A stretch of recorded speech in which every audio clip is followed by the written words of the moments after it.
Now, each episode of Ground Cover TV gives us the opportunity to talk with GRDC's Managing Director, John Harvey. I caught up with him again recently.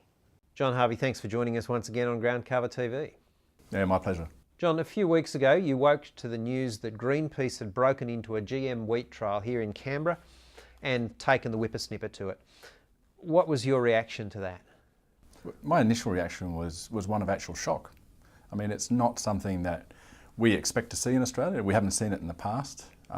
We expect to have these discussions about where we should be going with agriculture and technologies. We expect to have those discussions, but we don't expect those discussions to end up in people actually breaking the law, and that's what happened out at our trial site. So in the end, how big a setback is it? Well, it does set us back. It sets back the research. It probably sets back the research at least 12 months.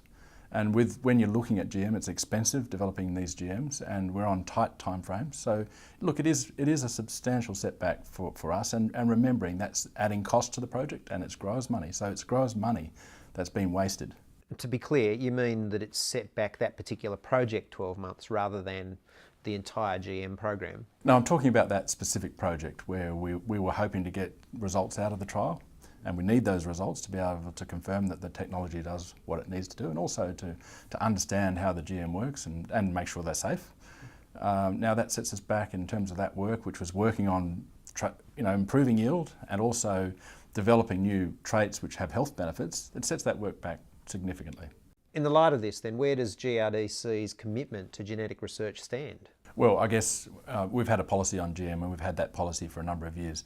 We don't believe there's anything intrinsically wrong with the technologies, but we understand and we invest in GM technologies where we believe there is a significant benefit for Australian growers in having access to those technologies.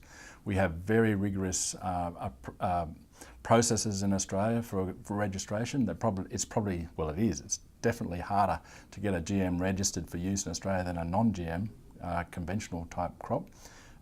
We've got safety issues with the OGTR, monitor that, and we've got the Food Standards Australia New Zealand also monitoring the health issues of these GMs. So they go through a lot of scrutiny. So where we see a benefit for growers, we're quite comfortable investing in that technology. And just to take that a step further, we know our competitors are overseas.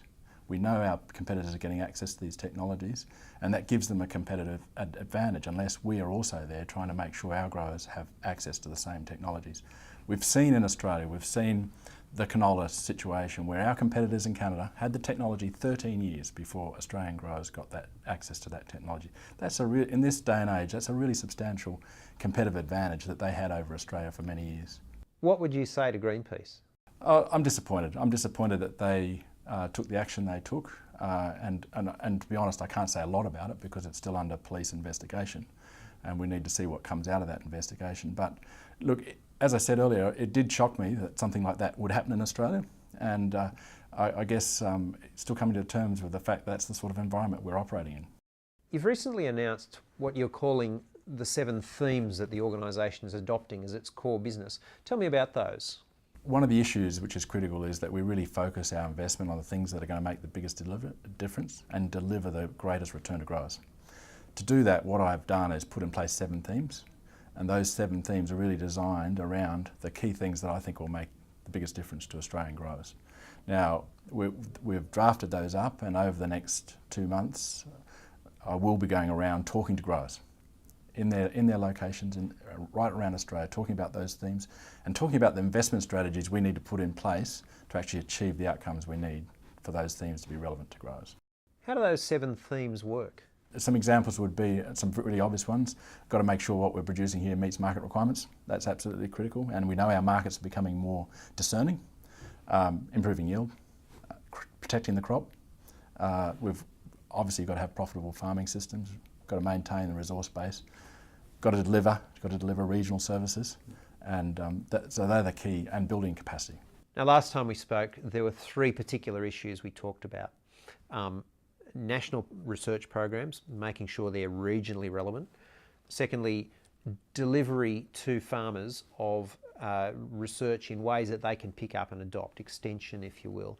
And finally, international connection, international collaboration between researchers here in Australia and what's happening elsewhere overseas. You've just announced a restructure of GRDC, and that perfectly matches those three priorities that you talked about then. Tell me about that. That's correct. In the last couple of weeks, as we've formed those strategic building blocks for the next 5-year plan, I have been looking at how we are actually organised. I mean, looking at the resources we need to deliver those, but particularly how we're organised. And you'll see now in the structure of GRDC, you'll see reflected, national programs, commercial, which is about interacting with the private sector, but also their global reach and linking overseas and making sure we're pulling into Australia technologies that are important overseas. And also, thirdly, the regional grower services, a department on regional grower services. So they're the three key units or business groups that I've got now within GRDC: national programs, commercial, regional grower services. How significant a shift is it that GRDC now has an overt emphasis on delivering grower services? The investment growers make in the GRDC needs to be the best investment they make. It needs to be better than putting that money into super or putting it into the farm or putting it into property or shares or whatever. I want the GRDC levy that every grower pays to give them the best possible return. To get that return, there has to be that focus on delivery. It has to be that focus on not just doing the research and the research sitting on the shelf or ending up in scientific papers, which is all very important, also needs to end up on the farm.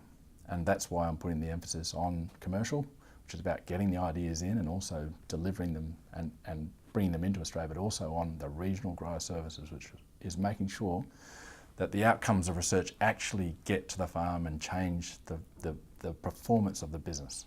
Those things you've announced, the themes and the restructure, will have implications for the new regional panels who've just recently started work. What does it mean for them? The regional panels are really important to our business.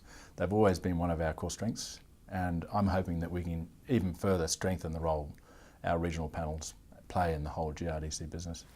There have been some changes there, and one of the things that I've done is actually free them up from some of the administrative work that they have done in the past. So they've got more time to be able to get out there and interact with growers, and I think that is going to be critical, that link. You're expecting great things from them? I am expecting really great things from them. I think we've got 3 excellent chairs and they're settling in fabulously well. There's a great mix of skills, growers, advisors, researchers, great mix of skills, and I think we've been extremely lucky to be able to attract the calibre of people we have this time. John, great to talk to you again. Thanks for joining us. Thank you.